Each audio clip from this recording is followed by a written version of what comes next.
এখন আমরা লেটের বিভিন্ন রূপ দেখব। লেটের পরে মনে রাখবেন যে এইগুলো বসে, যে অবজেক্ট, ঠিক আছে, লেটের পরে। আর এই ভার্ব গুলো হবে ভার্বের বেস ফর্ম, কোনো পরিবর্তন হবে না। এরপর এক্সটেনশন যেটা আছে সেটা, কেমন? আচ্ছা, তাহলে আমরা একটা প্র্যাকটিস করি। দেখেন, প্রথমে আমরা মি দিয়ে বলবো। বলেন, আমাকে ঘুমাতে দাও, কি হবে? Let me slip. Late me slip. এটা যদি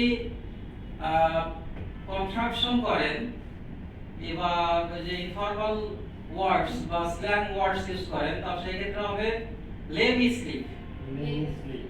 কি হবে? লে মি স্লিপ। নেটিভরা এটা বলে, কি বলে? লে মি স্লিপ। লে মি স্লিপ। ওকে। আচ্ছা, আপনারা আপাতত লেট দিয়েই বলেন। আমাকে সাক্ষাৎ করতে দাও। Let me meet. Let me meet.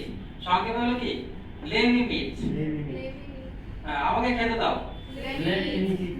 Let me eat. আমাকে করতে দাও। আমাকে পড়তে দাও।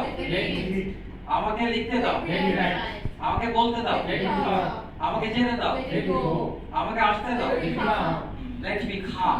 এটা জোর বা অনুরোধ হিসেবে ইউজ করা হয়। হ্যাঁ, জোর হিসেবে। এইবারে তো অনুরোধ হিসেবে, ঠিক আছে, অনুরোধ, জোর না, ঠিক আছে, অনুরোধ।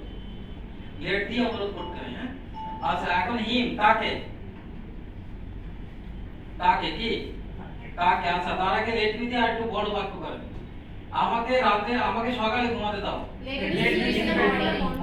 সকালে ঘুমাতে দেয়, বলে না যে ভাই ওঠ ওঠ, সকাল হয়ে গেছে। তখন কি বলে? তখন কি বলে? Let me sleep in the morning. Please let me sleep at morning. Let দিয়ে প্লিজ বোঝায়, জন্য আর প্লিজ হবে। Let me sleep in the morning. আমাকে আমার বন্ধুর সাথে সাক্ষাৎ করতে দাও। Let me meet with my friend. আমাকে বার্গার খেতে দাও। আমাকে গরুর মাংস খেতে দাও। Beef. Let me eat beef. আমাকে কাজটি করতে দাও। আমাকে 5 ফুট গ্রামার পড়তে দাও। আমাকে নোটগুলো লিখতে দাও। Let me write the notes. আমাকে ইংলিশে কথা বলতে দাও। Let me talk in English. আমাকে যেতে দাও। Let me go. আমাকে বাসায় যেতে দাও। আমাকে সাইপ্রাসে আসতে দাও। Let me come to Cyprus. আচ্ছা, এখন হিম দিয়ে বলবেন। হিম না, টক টু বলা যাবে না। টক টু, মানে কারোর সাথে যদি কথা বলেন সেই ক্ষেত্রে let me talk to you অথবা let me talk to him. আমাকে তার সাথে কথা বলতে দাও। ওকে। আর যখন ইংলিশ বলবো তখন ইন দিতে পারি, তাহলে সরাসরি ইংলিশ বলতে পারি। Late me talk English. Late me talk in English. আচ্ছা, এখন হিম, তাকে। তাকে ঘুমাতে দাও। তাকে সাক্ষাৎ করতে দাও। তাকে খেতে দাও। তাকে করতে দাও। তাকে পড়তে দাও। তাকে লিখতে দাও। তাকে বলতে দাও। তাকে যেতে দাও। তাকে আসতে দাও। Let him come. Let him come. আচ্ছা, এখন দেম দিয়ে বলেন। Them, let them. তাদের রাতে ঘুমাতে দাও। Let them sleep at night. তাদেরকে সাক্ষাৎ করতে দাও।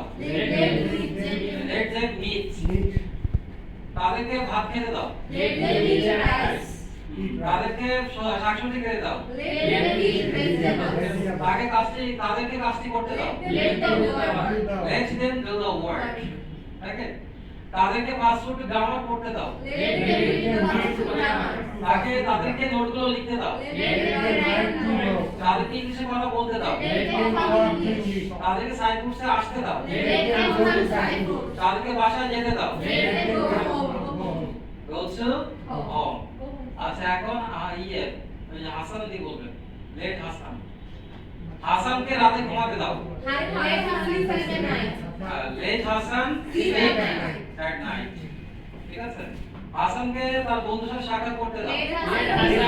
meet With ourselves. friend. With his friend. With his friend. হাসানকে বার্গার খেতে দাও। Let Hasan burger. হাসানকে বার্গার খেতে দাও। হ্যাঁ, রাইট। হাসানকে কাজটি করতে দাও। Let Hasan do the work. Do the work. হ্যাঁ, হাসানকে বইটি পড়তে দাও। Let Hasan read the book. হাসানকে নোটগুলো লিখতে দাও। Let Let Hasan us write the write the book. book. হাসানকে চিঠিটা লিখতে দাও। Let Hasan write the letter. Write the Write the Letter. picture.